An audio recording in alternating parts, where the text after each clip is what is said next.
السلام عليكم ورحمة الله وبركاته. اللهم صل وسلم وزد وبارك على سيدنا محمد. اللهم انصر أخواننا المسلمين المستضعفين في فلسطين وفي غزة وفي كل مكان. اللهم عليك باليهود ومن عاونهم. صلاة وسلاما عليك يا سيدي يا رسول الله. اللهم صل على سيدنا محمد صلاة تيسر بها أمورنا. اللهم صل على سيدنا محمد صلاة تشفي بها أمراضنا. اللهم يسر كل عسير. اللهم صل على سيدنا محمد صلاة في الأولين وفي الآخرين. إن شاء الله إحنا معانا مكنة فوجوري 26 ماكس 150 سي سي، وفي من المكنة دي 200 سي سي.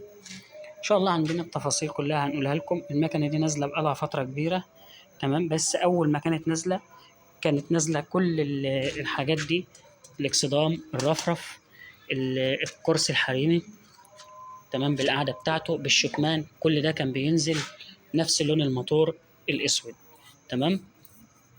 المكنة دي طبعا مفيش فيها لعب كتير زي الهوجن والدايو. عارفين إن عندنا الهوجن كذا نوع، ماشي، وعندنا الدايو برضو كذا نوع، لكن المكنة دي إن شاء الله مكنة فريدة من نوعها. فيها مميزات كتير، فيها مميزات حلوة. احنا بنتكلم كده، يعني احنا أي حد يسمع الفيديو احنا بنتكلم علشان الناس تستفاد، ولما تروح تشتري يبقى عارفة هي بتشتري ايه، تمام. فدعمونا بلايك واشتراك وتعليق حلو. اللهم صل على سيدنا محمد صلاة تشفي بها أمراضنا، صلاة تيسر بها أمورنا. فوجوري 26 ماكس 2024، فوجوري 26 ماكس 150 سي سي. المكنة كلها ما شاء الله نواكل، دواسة حريمي. الميزة يا جماعة هنا إن هنا في دواسة اهي برضو، لو في اتنين راكبين وراك يبقى حد يحط رجله هنا وحد هنا. الميزة الجميلة أوي كمان ما شاء الله إن الدواسات ده اهي ملهاش علاقة ببطن الموتور، تمام، لوحدها. لا قدر الله إنك خبطت في حاجة أو كده بيبقى سهل إن أنت تغيرها والموتور ما يحصلش فيه أي مشكلة. الموتور هنا طبعا احنا عندنا الدايو 26، هي نفس المكنة وبعض قطع الغيار بتشتغل عليها، تمام. الموتور هنا مزود بحدافة اتزان، يعني تعرف جيدا ان انت لما تيجي تسرع او تطلع على الطريق مش هتحس باي رعشة ولا هزة ولا ذبذبة ولا اي شيء من هذا. المكنة الله اكبر، يعني حاجة نظيفة. بصوا الشاسيه عامل ازاي، تقفيله، لحماته، خامته، يعني انا ما شاء الله. يعني هنا الحتة، انا ما اعرفش الحتة دي اسمها ايه بصراحة، تمام. ماسكة المساعدين حاجة محملة خلاف اللي بتبقى في الضايو. بص هنا كده الشاسيه ما شاء الله، موتور اهو. انا طبعا اتفرجت على فيديوهات كتير للمكنه دي، تمام، بس في حاجات الناس ما بتقولش تفاصيل معينه. يعني عندنا هنا المسمار، لو بصينا للمسمار، المسمار هنا ألانكيه، تمام، اهو المسمار هنا ألانكيه. هو باين ليا بس طبعا ممكن ما يكونش واضح لحضراتكم قوي. المسمار برضو حاجه محمله، مش زي اللي في الضاي ولا في الهوجة. المسمار ممكن يكون بقطر مثلا صامولة 12 أو 13، تمام. بصوا هنا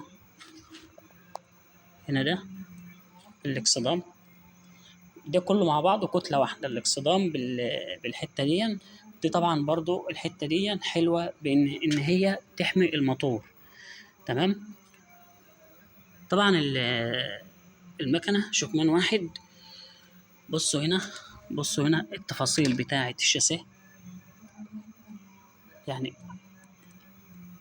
تحس ان هو يعني كتل مقفله في بعضها.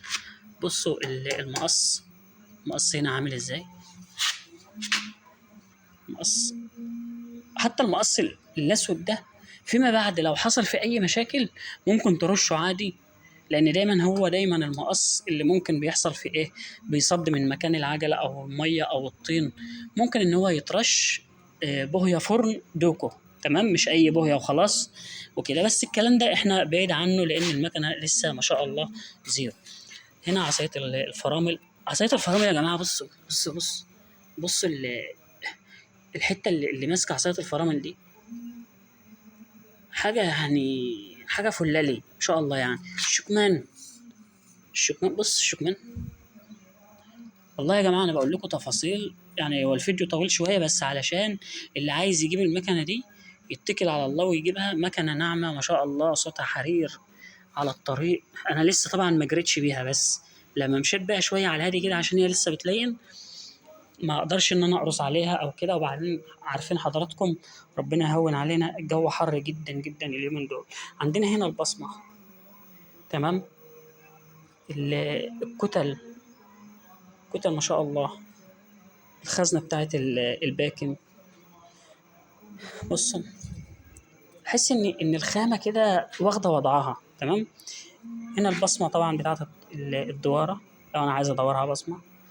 ممكن اركب هنا حامل للموبايل، تمام. وفيما بعد مثلا انا جيت اتزنقت او كده، او التليفون هيفصل مني شاحن، عندي امكانيه ان انا اشحنه، تمام. وصلة USB، تمام. العداد طبعا محمي بالجزء ده، تمام. بصوا التفاصيل، بصوا التفاصيل، ما شاء الله ما شاء الله، الله اكبر، ربنا يزيد ويبارك.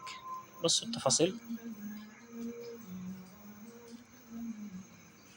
لو في اي معلومه عايزين تعرفوها اكتبوها لي في التعليق، او انا نسيت حاجه انا هرد على حضراتكم ان شاء الله. وما تنساش ان انت تعمل لايك واشتراك في القناه وتشير الفيديو، عشان انا واحد من الناس يعني بحب ان انا اخش على النت ان انا استفاد او اجيب معلومه. فطبعا المكنه دي انا شفتها على النت وجبتها، وحبيت ان انا اعمل فيديو على القناه بتاعتي. وهتلاقي فيه الهوجن برضو ان شاء الله منزل لها فيديو، تمام. الهوجن ال 150 الاصلي والبارز وال 160 وال 160 سي سي، 162 سي سي. هتلاقوا كذا مكنه على القناه. حتى المكنه ما شاء الله تحس اني طويله، ريحها طويل. يعني ممكن يركب ورايا اربعه، بس الكلام ده مش هيحصل، يعني ان يركب ورايا اربعه والكلام ده. ممكن واحد زميلي عيل صغير بس، تمام. لان دي مكنه وسيله ان هي تقضي لي مشاويري ومصالحي، تمام. في اي حاجه، في اي تفاصيل عايزين تعرفوها، ماشي، اكتبوا لي في التعليقات وان شاء الله هرد عليكم. وباذن الله الفيديو القادم للمكنه بعد ما اشغلها بس كده هسمعكم صوتها، تمام. واوريكم الدواره بتاعتها بالبصمه ومن غير بصمه، الدواره بتاعتها بالمفتاح، الدواره بتاعتها بالمارش، واخد بالك. وبرضه بقول لكم ان المكنه فيها منافله، تمام. في برضه حاجه اقول لحضراتكم عليها، ان عندنا هنا حنفيه البنزين بمفتاح. عايز مثلا انا كنت اكون في مشوار وهركن المكنه في مكان، ممكن اقفل الحنفيه بتاع البنزين، تمام. ان هي محدش ياخد منها بنزين ولا يعرف يجيب منها، يعني لو حد شال خرطوم البنزين وهياخد منها بنزين ما يعرفش ليه، لان الحنفيه بتتقفل بمفتاح، تمام. عندنا هنا برضو الجزء ده، الجنب ده بيطلع، بتفتح بالمفتاح، والجنب ده بيطلع فيه هنا شنطه عده، تمام. وان شاء الله بصوا المساعدين، يعني المساعدين تحس ان هم اتنين في بعض، تمام. ان شاء الله باذن الله في فيديو تاني للمكنه بعد التجربه وبعد السواقه، ماشي. دمتم في رعايه الله، وصلاة وسلاما عليك يا سيدي يا رسول الله. وأتمنى من ربنا سبحانه وتعالى أن الفيديو ينال إعجاب حضراتكم. ما تنسوش تاني مرة لايك واشتراك في القناة، وإن شاء الله الفيديو ينال إعجاب حضراتكم. السلام عليكم.